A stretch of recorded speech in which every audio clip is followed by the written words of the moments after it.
Welcome to this explainer. Look, today we're tackling a massive issue that is literally keeping millions of people awake at night.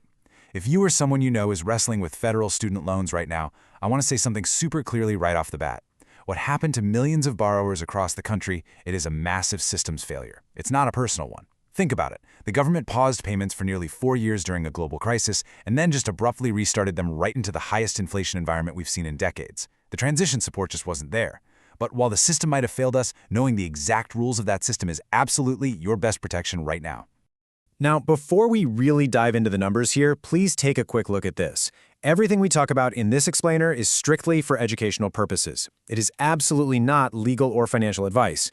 Student loan situations are crazy complex, so always consult a licensed student loan advisor or an attorney. Okay, to really grasp the human cost of all this, let's look at a 31-year-old borrower named Marcus. So Marcus lost his job during the pandemic, and when his payments restarted, his new salary just hadn't kept up with his $1,800 rent. He missed a few payments and honestly just stopped checking his mail out of pure anxiety. Well, fast forward to this January, and his employer gets a letter straight from the federal government. No court hearing, no judge, boom. 15% of Marcus's disposable income was ordered to be withheld right out of his paycheck. Marcus's story is about to become incredibly common, and you need to know exactly how to protect yourself. Okay, Section 1. The default crisis begins. A systemic timeline. Let's dive right into how we actually got here. Notice how this timeline visually maps out the disaster. Back in March 2020, the pause officially began. For 43 months, millions of people completely restructured their lives around not having that monthly payment. Then, October 2023 rolls around. Payments restart right into an economy bogged down by 40-year high inflation.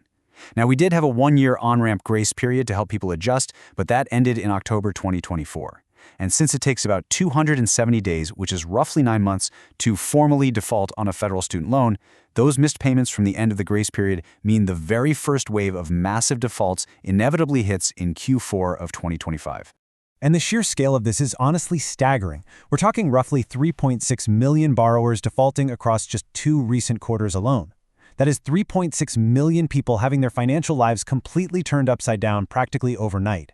And if these current delinquency trends hold up, we are looking at a giant, flashing red warning sign that up to 13 million borrowers could end up in default by the end of 2026. And this brilliantly illustrates why this is absolutely no longer just a student loan issue. It is a cascading household debt crisis. Just look at these percentages. Of the folks who defaulted on their student loans, 56% are also past due on credit cards, 40% on auto loans, and 20% on their mortgages. It's like a domino effect. When one main pillar of a family's household finances collapses, it brings the entire structure down right along with it. Moving on to Section 2. The true cost of default. Escalating the stakes. We really need to get specific about what default actually does to a person's life, moving way past the vague idea that, it's bad. The very first immediate consequence is a nasty process called acceleration. This literally means your entire loan balance becomes due immediately. You can't just pay a couple of past due bills to catch up. Acceleration instantly strips away your eligibility for deferment, forbearance, and for any of those flexible repayment plans. Crucially, it also completely locks you out of future federal financial aid. So if you ever wanted to go back to school with Pell Grants to boost your earning potential, that door is slammed shut. Then there's the credit impact. On average, defaulted borrowers saw a devastating 91-point drop in their credit score, plunging from a 567 right down to a 476. That instantly drags you from subprime into deep subprime territory. With a score that low, you are effectively locked out of getting a mortgage, you're going to face sky-high, honestly predatory interest rates on auto loans, and you might even seriously struggle just to rent a basic apartment or pass a credit check for a new job. Section 3. The 15% paycheck slice. Devastating math. Let's make this wage garnishment threat very real, with some concrete dollars. The government can legally order your employer to withhold up to 15% of your disposable income without ever needing a court order. Now, they are legally required to leave you with at least $217.50 a week, but let's just walk through the everyday math. If your monthly take-home pay is $3,000, a 15% slice means the government takes $450 right out of your check before you even see it. You're left with $2,550. If your rent is $1,400, you've got barely over $1,000 left for food, gas, electricity, and literally just surviving for a whole month. It is devastating math that simply does not work for modern living. This quote from the Institute of Student Loan Advisors really hits the nail on the head, and it highlights a genuinely cruel irony. Defaulting does not make your debt cheaper. An income-driven repayment plan might have only cost you $100 a month based on your lower income, but once you default, garnishment forcefully takes that $450 we just talked about. It makes the debt significantly more expensive while completely removing every single safety net designed to help you. All right, Section 4, your 30-day action window, the ticking clock. So, the crucial point is this: how do we actually fight back? Wage garnishment doesn't just start blindly out of nowhere. It is triggered by a formal written notice sent directly by the U.S. Department of Education. From the exact date printed on that notice, you have exactly 30 days before they touch your paycheck. It is a literal countdown to save your income. So, if you haven't received a notice yet, step 1 is to check your status at studentaid.gov today. Step 2, update your contact info immediately so you don't miss that letter, because guess what? That 30-day clock starts whether you actually open the envelope or not.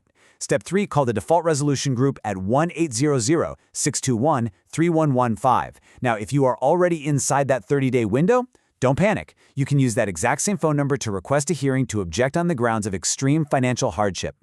Section 5. 2 escape routes out. The solutions. Listen, if you are currently in default, you have exactly 2 federal pathways available to cure it. Let's figure out your strategy by comparing them head-to-head. Escape route number 1 is loan rehabilitation. Basically, you make 9 on-time payments over 10 months, and those payments can literally be as low as $5 a month, depending on your income. The huge pro here is that once you finish, it completely removes the default notation from your credit report. The catch, though, is that garnishment continues until those 9 payments are completed. Now, escape route number 2 is loan consolidation. This is where you roll your defaulted loans into a brand new loan. The pro? It is an immediate exit from default, and it stops that wage garnishment so much faster. The con? That default stain stays permanently on your credit report. So if you want to fix your credit long-term, rehabilitation is usually the way to go. But if you need the financial bleeding from your paycheck to stop right this second, consolidation might be your faster escape hatch. But we really have to ask the most sobering question of all here. What happens if you just freeze up? What happens if you do absolutely nothing? Honestly, if you do nothing, the consequences are just relentless. That 15% wage garnishment hits every single paycheck. Your annual tax refunds are entirely seized, your credit score stays buried down in the 400s, and in some states, your actual professional licenses, like if you're a nurse, a teacher, a contractor, those can be suspended, meaning you can't even legally work in your field. Fast forward to retirement, and up to 15% of your Social Security can be taken. But the absolutely most terrifying bullet point on this list?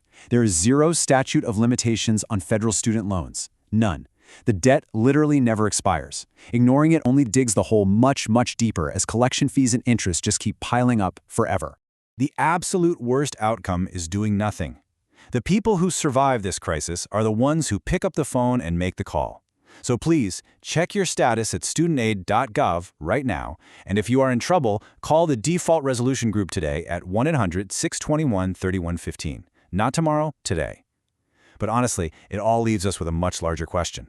If a system requires millions of everyday citizens to flawlessly navigate a bureaucratic maze just to survive, who is that system really built for?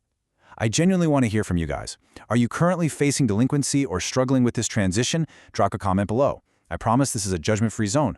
Also, please remember to hit that like button, share this explainer with anyone who might need to hear it, and subscribe so you don't miss our upcoming deep dive into exactly what this 3.8% inflation spike is doing to your daily budget. Stay smart with your money, take action today, and I'll see you next time.